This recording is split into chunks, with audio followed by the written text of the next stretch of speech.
Eu queria hoje começar abrindo. Pode se sentar, irmãos, não precisa ficar em pé, não. Miqueias 6, do 1 ao 8.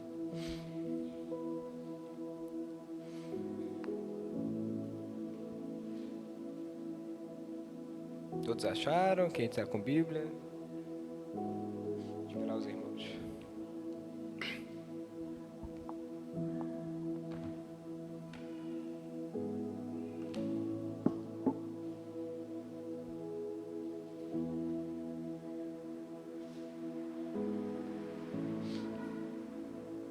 Acharam?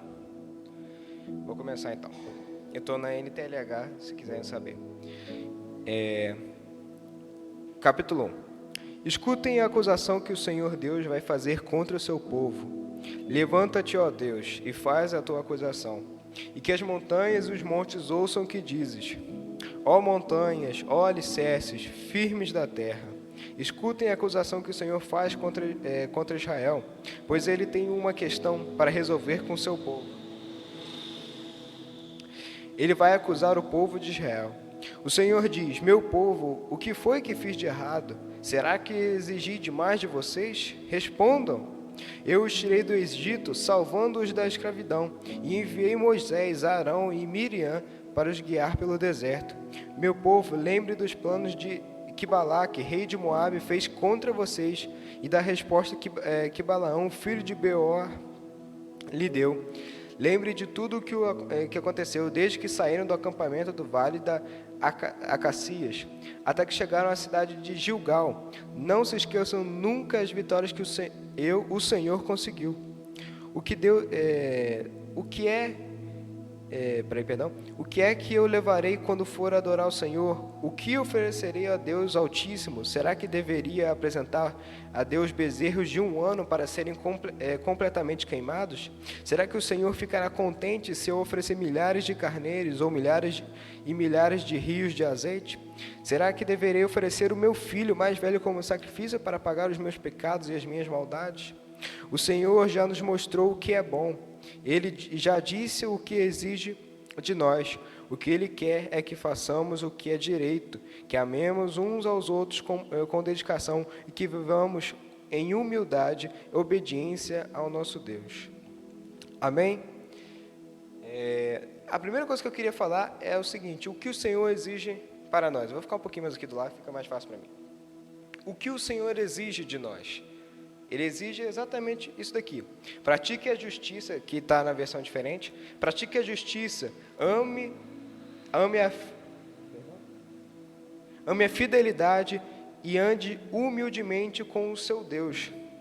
Muitas vezes ficamos cheios de nós mesmos, achando que somos superiores a tudo e todos, que podemos, eu vou fazer o plano assim assado, e às vezes até no nosso caminhar com Deus, nós às vezes fazemos planos assim, que eu vou fazer assim, porque eu acho que é bom e justo, e aí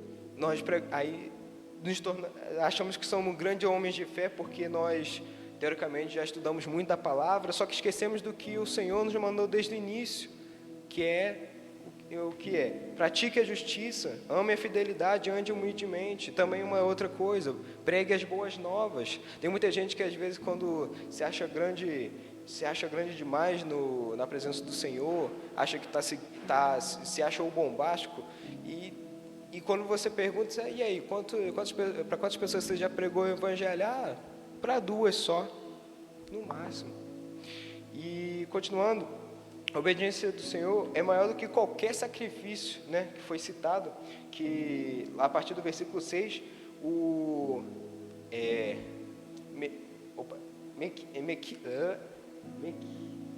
que nome difícil de falar, Miqueias, eu me embolei aqui. Miqueias, ele pergunta: será que devemos fazer sacrifícios de 1000 bezerros de 1 ano? Será que devemos derramar milhares e milhares de azeite? Mas não. O que Deus exige é apenas a obediência. Quão inúmeros sacrifícios poderiam ser feitos para pagar os nossos pecados? Você acha? Você acha que 1000 bezerros seria suficiente para pagar nossos pecados? Você acha que isso seria suficiente? Não mesmo. Mas o Senhor tão humilde, tão misericordioso, ele pede apenas que você obedeça o que ele exige. E a gente acha que obedecer é apenas coisas complexas. Não, são coisas tão simples que ele te exigiu desde o início. Pregar as boas novas, amar o teu próximo como a ti mesmo. São coisas simples, certo?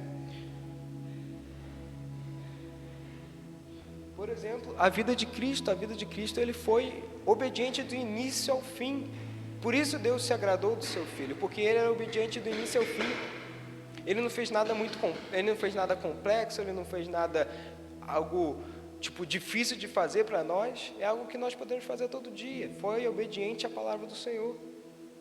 E às vezes, o que mais me tocou é porque quando às vezes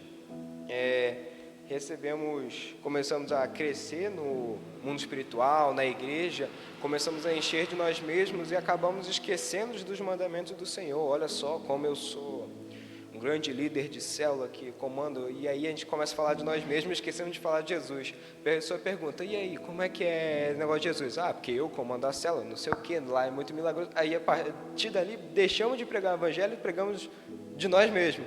Deixou de ser um evangelho sobre o corpo de Cristo, sobre pessoas, e passou a ser por nós. O evangelho não se trata de eu, uma pessoa, se trata de um corpo, de várias pessoas. Talvez vai ter 10 pessoas ali que são pessoas que têm muito conhecimento na fé, tem pessoas que têm grande conhecimento, e às vezes tem muitas que ainda são pequenas, mas é necessário que tenha muitas pessoas, que o evangelho não são feitos de poucas, são feitos de muitos. Cristo, quando estava aqui na terra, ele não pregou o evangelho para aqueles que já conheciam o evangelho, ele pregou o evangelho para aqueles que estavam doentes e fracos, que estavam no mundo. E muitas vezes esquecemos de pregar o evangelho para quem está fraco e doente, quem está no mundo. Pregamos o evangelho para quem já conhece. Do que adianta falar a mesma coisa? Nós sabemos que se eu fazer uma coisa errada, eu vou preso. E se vamos dizer que outra pessoa não saiba. Aí eu vou chegar para uma pessoa que já sabe e vou falar a mesma coisa. Do que adianta? O que você acrescentou? Nada. Você pregou o evangelho para alguém que já sabe. E agora aquela pessoa que está precisando saber o que é o evangelho, ela não sabe. Ela precisa conhecer o amor de Cristo. Muitas vezes, quando a gente ganha aquele amor, aquele primeiro amor, a gente fica tão feliz, a gente quer pregar para as outras pessoas, só que no momento a gente acaba pensando no nosso próprio eu e guarda para nós mesmos o primeiro amor e não quer espalhar para as outras pessoas. A gente precisa espalhar esse primeiro amor. Quando eu fui para o encontro com Deus lá, muito abençoado, inclusive, quando eu senti que ele foi, eu falei assim, gente, eu não posso ficar com isso. É demais para mim, eu preciso que outras pessoas sintam tem que inflamar o coração delas, tem que inflamar desse mesmo jeito. E, continuando aqui,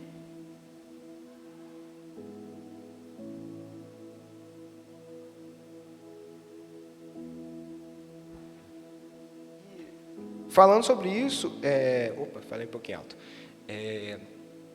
Sim, devemos procurar crescer na fé, devemos ser homens que conhecem a palavra do Senhor. Por exemplo, Moisés era um grande conhecedor da palavra, mas não devemos deixar de ser humilde, certo? Muita gente... uma coisa que eu vim relatando, vendo vários vídeos e pessoas cheias de soberba, e eu falo assim, poxa, por quê? Por que isso? Era tão simples. A gente pode ser grandes homens na fé, mas aqueles que ficam calados, são humildes e pregam quando o Senhor manda. E pregam sempre para aqueles que precisam mais. Continuando citando, Moisés sozinho, quando estava no Egito, ele sozinho não era tratado como o povo de Deus. É tratado o povo de Deus, todo aquele povo. Se você ver, Moisés era o único que mais tinha intimidade com o Senhor, ele falava face a face com Deus. Mas quem era o povo de Deus era todas aquelas pessoas. Devemos sim procurar o Senhor constantemente, crescer na palavra dele, mas não devemos esquecer que o evangelho se trata do corpo de Cristo. Corpo de Cristo. Haverá pessoas que conhecem mais a palavra, haverá. Mas é necessário que pregamos para mais pessoas. E não adianta nada você pregar o evangelho e falar assim, agora você se vira aí, fica com Deus. Não é assim. Você deve pregar para novas pessoas, ensinar para novas pessoas. Quando chegar a um nível bom, beleza. Agora você já consegue caminhar, vamos dizer assim, entre aspas, consegue caminhar agora, mas sem depender de mim, e agora eu vou pregar para outras pessoas. Agora você, que eu preguei para você, agora você vai me ajudar a pregar mais o Evangelho. Porque senão a igreja é uma igreja morta, uma igreja que, um ano temos 60 irmãos na igreja, aí daqui a um ano ainda continua com a mesma quantidade de membros. Cresceu? Fez diferença? Não fez diferença. Devemos conquistar almas a todo momento, não devemos parar a nenhum momento.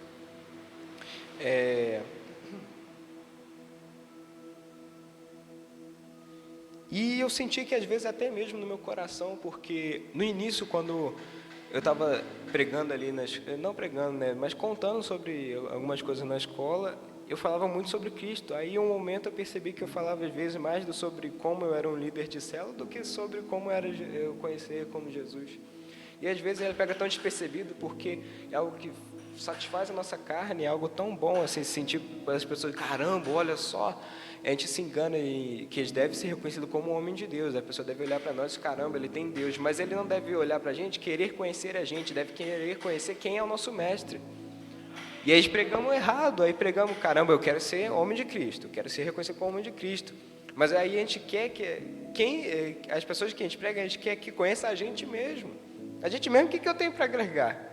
Eu vou contar o que eu tenho para agregar. Eu sei jogar e mexer no computador. Isso aí que eu tenho para agregar. Agora vamos falar de Cristo.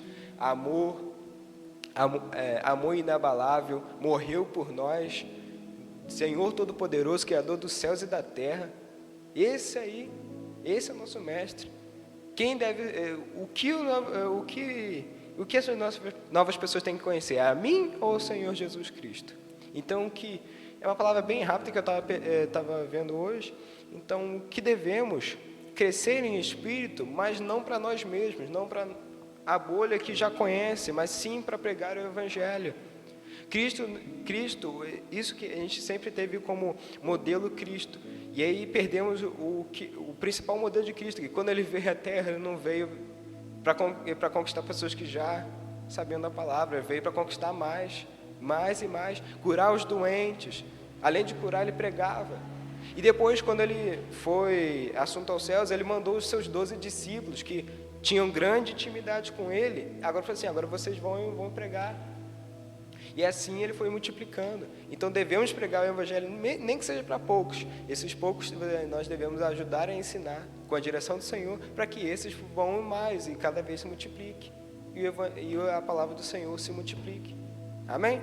Minha palavra é bem rápida. Pode se levantar. Foi bem rapidinho.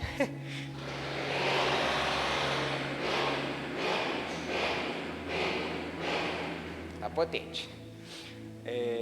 Pode fazer uma oraçãozinha? Pode? Senhor, nosso Deus e nosso Pai. Senhor, que a palavra, ó Pai, que foi pregada aqui, ó Pai, que foi curta, ó Pai, mas foi algo que eu senti no meu coração, ó Pai, de pregar, ó Pai. Possa entrar, ó Pai, cada vez mais e mostrar, ó Pai, como pecadores somos, ó Pai. Senhor, que o Evangelho não se trate de nós mesmos, ó Pai. Como assim, ó Pai? O Evangelho se trata de nós mesmos, ó Pai. O Evangelho se trata do corpo de Cristo, ó Pai.